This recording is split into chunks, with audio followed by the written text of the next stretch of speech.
36 masala. Uzunligi 31,62 nanometr bo'lgan birinchi DNK va uzunligi 67,6 nanometr bo'lgan ikkinchi DNKning nukleotidlarni qanday belgilash kiritib olishimiz va nukleotidlarning o'zaro nisbatlari berilgan bizda. Aynan mana shulardan foydalangan holatda biz umumiy kimyoviy bog'lar sonini aniqlab olishimiz kerak bo'ladi. Xo'p, e'tibor bering. Birinchi DNKmiz, ikkinchi DNKmiz belgilash kiritib oldik. Birinchi DNKning birinchi zanjiri hammasi nukleotidlariga 1 yozib chiqdik. Ikkinchi DNKda 2 yozib chiqdik. Ikkinchi zanjiriga mana bu ikkinchi DNK birinchi zanjiri 3 bo'ldi. Ikkinchi DNK ikkinchi zanjiriga 4 yozib chiqdik. Ana endi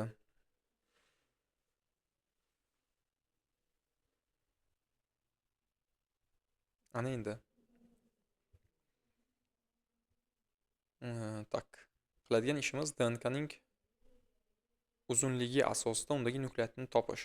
Misol uchun birinchi DNKning uzunligi 31,62 nanometr edi. Shuning uchun 31,62 ni bo'ldim 0,17 ga, javob 186 chiqdi.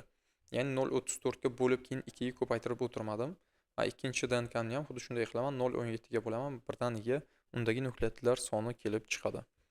Xo'p, natijada menda birinchi DNKda 186 ta, ikkinchi DNKda 280 ta nukleotid bo'ladi. Xo'p, bo'ldi bu narsa. Xo'p, keyingi ishimiz bizda mana bu berilgan nisbatlar bor. Mana bu narsaga e'tibor beramiz. Citazin 3 minus guanin 2 teng citazin 2 teng 12. Demak, citazin 2 teng 12. Citazin 2 12 ga teng ekan. Xo'p, endi birinchi nisbatga e'tibor beramiz mana bunga. Guanin 2 taqsim citazin 2 teng 3,25. Mana bu yoqqa men yozib oldim shuni. Guanin 2 taqsim citazin 2 ni o'rniga endi 12 yozganman. 12 teng 3,25. Natijada menda guanin 2 39 ga teng chiqdi. Keyingi narsaga o'tamiz, ya'ni citazin 3 ni topish. Ya'ni citazin 3 dan guanin 2 ni ayirib yuborsam, menga 12 qolishi kerak edi. Shuning uchun men nima qilaman?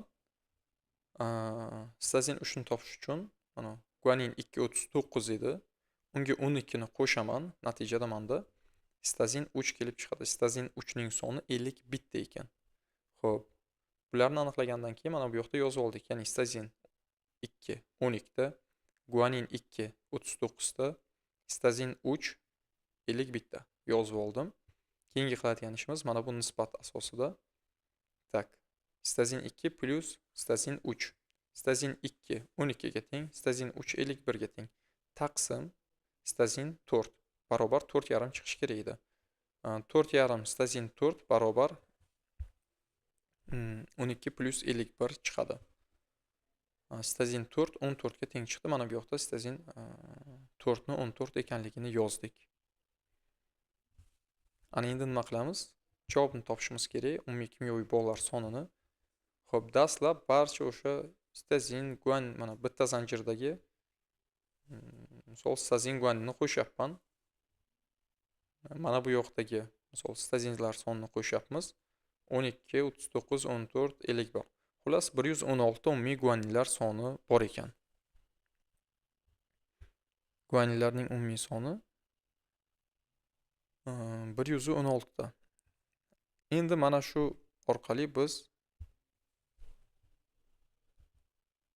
vodorod bog'ini topishimiz mumkin. Menda birinchi DNKda 186 ta 186 ta nukleotid bor edi, ikkinchi DNKda 280 ta bor edi, uchinchi DNK debman. Ikkala DNKda 116 ta guanin bor edi. Hammasini qo'shsak, mana shu ikkita DNKdagi vodorod bog' kelib chiqadi 582. Fosfodiefer bog'ini topmoqchi bo'lsam, birinchi DNKda 186 ta nukleotid bor, ikkinchi DNKda 280 ta nukleotid bor. Ikkovini qo'shib 4 ni ayirayapman. Chunki birinchisidan 2 ni ayiraman, ikkinchisidan ham 2 ni ayiramiz. Shuning uchun fosfodiefer ikkita DNKdagi fosfodiefer bog'ini topayotgan vaqtda 4 ni ayirayapman. Fosfodiefer bog'lar soni ikkala DNKda 462 ta ekan. Ana endi 582 ga 462 ni qo'shaman, javob 1044 chiqadi.